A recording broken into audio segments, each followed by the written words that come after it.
이미 되게 차차차, 이미 되게 차차차, 이미 되게 차차차. 네, 알피엔다인 이비택자입니다. 자, 제가 내외관 살펴본 거에 이어서 시승회를 참석을 해서 지금 시승을 시작을 했는데요. 제가 잠시 달려보니까 좀 기대 이상이네요. 제가 기대를 많이 안 해서 그런가 봅니다. 일단은 파워 유닛이 뭐 이렇게 아주 색다르진 않잖아요. 그러니까 예전에 나왔던 그 티볼리에 얹었던 1.5L 가솔린 엔진 그거를 약간 이제 손봐가지고 일본 아이신 제품의 6단 자동 변속기하고 맞물렸는데 주행 성능은 일단은 괜찮습니다. 이 정도면. 그러니까 지금 차가 이렇게 뭐 너무 크지도 않고 너무 작지도 않고 그런 상황에서 가속을 한번 해보면요.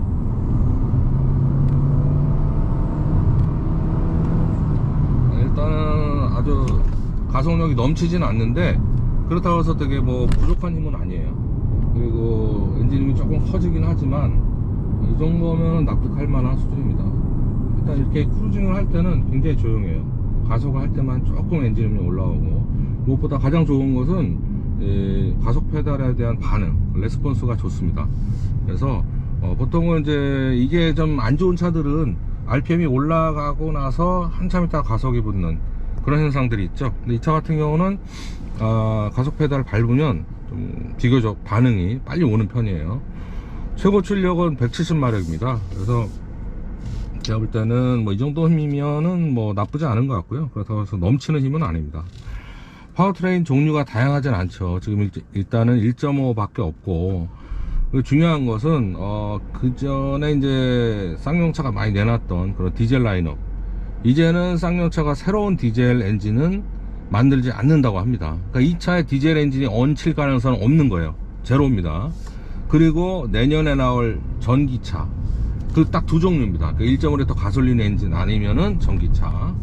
근데 제가 볼 때는 뭐 그 종류의 아쉬움은 오늘 타보니까 이 정도면은 괜찮습니다. 이 정도면은 납득할 만한 수준이고요. 다만 이제 복합 연비가 보니까 2륜구동이 11.3인가 11.2인가 그래서 11점 초반대고 4륜구동은 이제 10점 몇이죠. 그래서 그런 면에서 연비가 조금 아쉬울 수도 있습니다. 그러니까 이제 가솔린 엔진의 어떻게 보면 최대 단점이기도 하죠.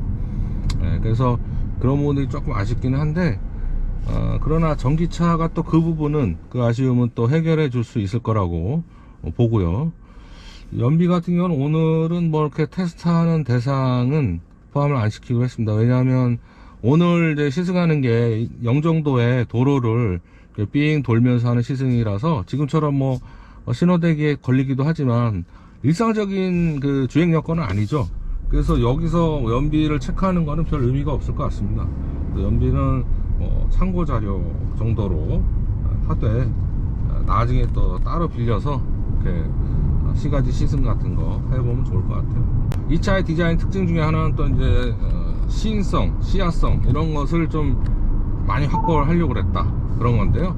현대기아차 출신의 이강 성모가 이 차는 대시보드를 최대한 슬림하게 얇게 빼고, 그리고 이 클러스터를 아주 슬림하게 해서 전방 시야를 크게 확보하려고 했다, 그런 얘기를 하거든요. 그러니까 보통은 여기 계기판이 이렇게 올라오잖아요. 근데 그 부분은 없어서 되게 컴팩트하게, 그러니까 컴팩트한 건 좋은데 조금 그 앞을 보다가 시야를 조금 내려야 되는 단점이 있어요.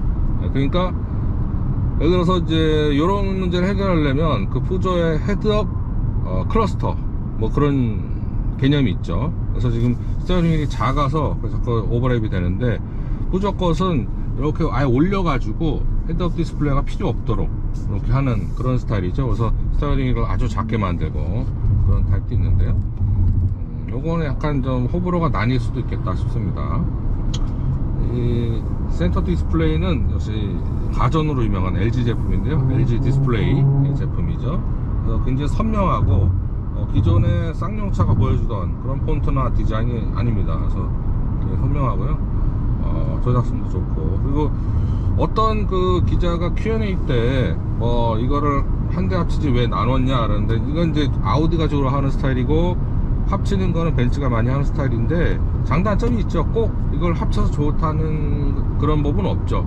예를 들어서 공조장치를 분리를 하게 되면 이 메뉴는 변하지 않는 상태에서 여기 따로 조절할 수가 있고, 근데 이제 대신에 이렇게 공조장치나 다른 버튼들이 내려가게 되면 시야를 좀 내려야 돼요. 근데 이 차 같은 경우는 다 여기다 넣기는 힘들 것 같았는 게, 여기에 보면은 단순한 공조장치만 있는 게 아니라 뭐 트렁크 열림 버튼, 그리고 4륜 구동 락 기능, 이런 것들이 여기도 터치로 들어가 있습니다. 여기다 다 넣기는 좀 복잡했을 것 같아요. 그런 문제가 좀 있고요. 수동 모드를 활용을 하면 그래도 좀 스포티한 변속을 즐길 수가 있습니다. 그래서 이 수동 모드 같은 경우는 땡기면 마이너스고요, 올리면 플러스인데, 자, 땡겨볼까요?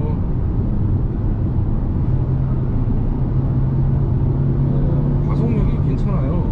1.5L 지금은요. 이 정도면은 방음도 괜찮습니다. 무엇보다도 하체 쪽에 좀 탄탄한 감각, 이게 좋은 것 같거든요. 그래서 기대보다는 상당히 괜찮은 그런 타입이다 생각이 듭니다. 그래서 여기서 나올 전기차도 되게 기대가 돼요. 지금 이 차 같은 경우는 처음부터 전기차를 고려해서 설계를 했다 그러니까 아마 언더바디도 굉장히 탄탄하게 만든 이유가 바로 그런 거 아닌가 싶어요. 이건 좀 닫아보겠습니다. 그러면은 주행 성능은 일단은 마음에 들고요.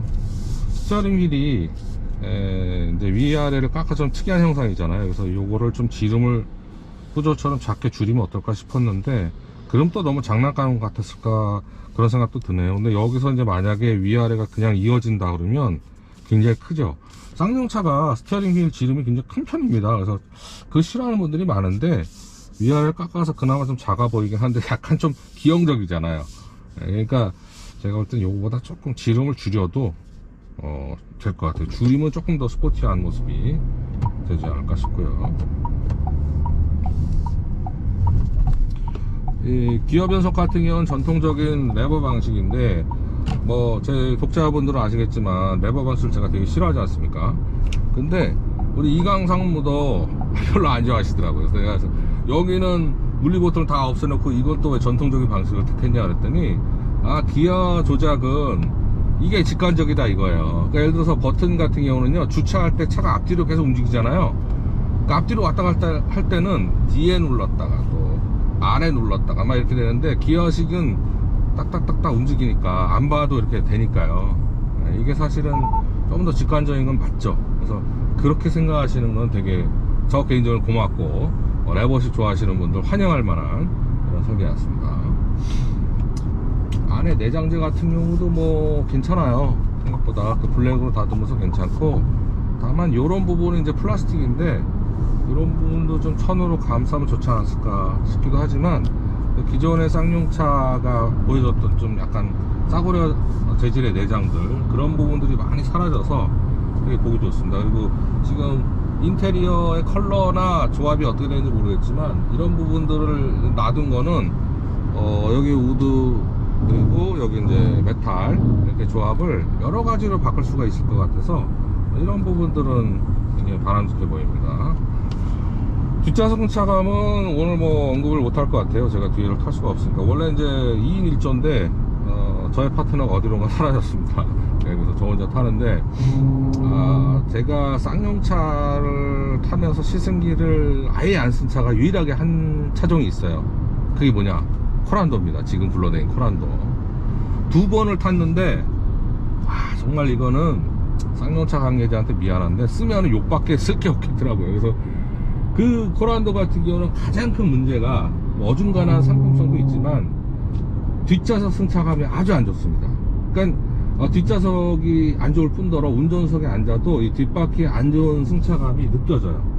그래서 세팅을 왜 이렇게 못했을까 그런 생각이 드는데, 지금 이 차는 그런 게 안 느껴집니다. 그래서 그런 거는 되게 좋은 것 같다. 그래서 이걸 어디서 느끼냐면, 과속 방지턱이 있으면요, 코란도는 이렇게 넘어갈 때 아주 천천히 넘어가도 꿀렁 넘어가고, 세게 넘어가면 탁 넘어가고 이런데, 이 차 같은 경우는 좀 세게 넘어간 적은 없지만 천천히 넘어가 보니까 그래도 좀 도로에 많이 밀착되는 느낌이 있어요. 그러니까 이제 지금 코란도가 문제지만은 티볼리는 또 괜찮았거든요. 그런 티볼리의 좋은 점을 저도 이용한 것 같아서 다행이다 생각이 들고요. 이런 상품성이면은 가격이 좀 착하지 않습니까? 경쟁사에 비해서. 그래서 경쟁사 차를 사는 것보다는 이 차 사는 분들도 꽤 많을 것 같다, 그런 생각이 현재까지 들고요. 지금 보면은 지금 찍힌 연비는 6.9인데 이거 공회전 상태도 많이 포함되어 있고 요거는 조금 참고할 만한 수치는 아닙니다. 이 차 같은 경우는 가격대가 참 착하게 나왔죠. 그래서 2천만원 후반대부터 3천만원 초반 이렇게 나오니까 굉장히 가격도 측정을 잘한 것 같고요. 옵션을 다 더하면은 제가 그거는 가격별 보고 이렇게 자막을 처리하겠지만 그 가격에서 옵션을 다 더해도 그런 대로 괜찮지 않을까 그런 생각이 들고요. 일단 경쟁사보다는 싸죠. 경쟁사 예를 들어 현대기아 SUV들 요즘 많이 비싸져 가지고 투싼 스포티지도 쓸만한 옵션 달면요 거의 4천만원에 육박합니다. 그런 걸 비하면 가격적인 메리트는 있는 차죠, 이 차가. 여기서 딱 보니까는 앞에 보닛도 블록 튀어나오고 이래가지고 되게 와일드한 느낌이 전해지네요. 코너링 한번 세게 돌아볼까요? 교통연수 민주부장이 약간 코너 때 말랑말랑하다는 느낌 뭔지 알겠네요. 근데 이거를 이렇게 일반인들이 조지고 댕기진 않습니다. 이제 속된 말로. 그럴 때는 일상주의에서는 괜찮아요. 근데 막 조지고 댕길 때는 타이어도 약간 관여가 되고요. 서스펜션도 관여가 되는데 요거는 그냥 일상적으로 잘 타협할 성능 같습니다. 여기서 조금 더 하더라면 아마 조금 싫어하시는 분도 생기지 않을까 그런 생각이 들고요. 다만 이제 타이어는 쉽게 바꿀 수가 있죠. 제가 얼핏 보니까는 거의 다 넥센 타이어만 있더라고요. 그래서 넥센만 독점 공급을 하는지는 제가 한번 확인을 해봐야 되는데 사실 또 넥센 싫어하고 한국 군모 좋아하시는 분도 많잖아요. 그리고 제가 아까 관계자한테 물어봤는데 쌍용차는 외산 타이어를 옵션이라도 제공을 하는 경우를 거의 못 봤는데 이유가 있느냐 그랬더니 이 차 같은 경우는 이제 선택 옵션으로 생각을 해본다 그럽니다. 이제 온로드용 말고요 오프로드용 타이어로 자기들이 한번 고려를 해보겠다, 현재 검토 중이다, 그런 소식이 있어요. 그래서 전시대 모델을 보면 이제 BF 브니치 제품이 있거든요. 그래서 렉스턴 스포츠에도 이제 시승차로 BF 브니치 오프로드 타이어를 장착한 적이 있기 때문에 아마도 장착을 하게 된다면 그 브랜드의 제품이 되지 않을까 그런 생각을 해보는데 제 생각에는 그래도 오프로드용하고 4계절용 그 중간 컨셉도 있고 타이어 종류가 좀 많지 않습니까? 그러니까 국산이 됐든 외산이 됐건 소비자들이 좀 더 타이어도 많은 선택을 할 수 있게끔 그렇게 해주면 좋을 것 같아요. 시승을 해보면요 타이어가 정말 중요합니다. 차도 중요하지만 타이어 성능이 되게 중요한 거예요. 그래서 이게 그런 부분이 보완됐으면 좋겠다라는 생각이 들고요. 이 차는 뒷좌석도 굉장히 넉넉하고 트렁크도 되게 넉넉합니다. 그래서 제가 볼 때는 이 가격대에 차를 사실 만한 분들은 예를 들어서 20대 후반부터 한 50대 초반까지 굉장히 폭이 넓을 것 같아요. 쌍용차가 마케팅을 하는 거에 따라서. 그래서 쌍용차가 마케팅을 잘하고 홍보를 잘 한다면 좋은 성능이 잘 알려지지 않을까. 그래서 부디 좀 쌍용차를 살려줘서 국내 시장이 좀 더 치열한 경쟁 속으로 들어가면 그 혜택은 우리 소비자분들이 보는 것이죠. 그래서 그런 재밌는 시장이 되면 좋겠다라는 생각을 전하면서 오늘 짧은 시승을 마치겠습니다. 고맙습니다.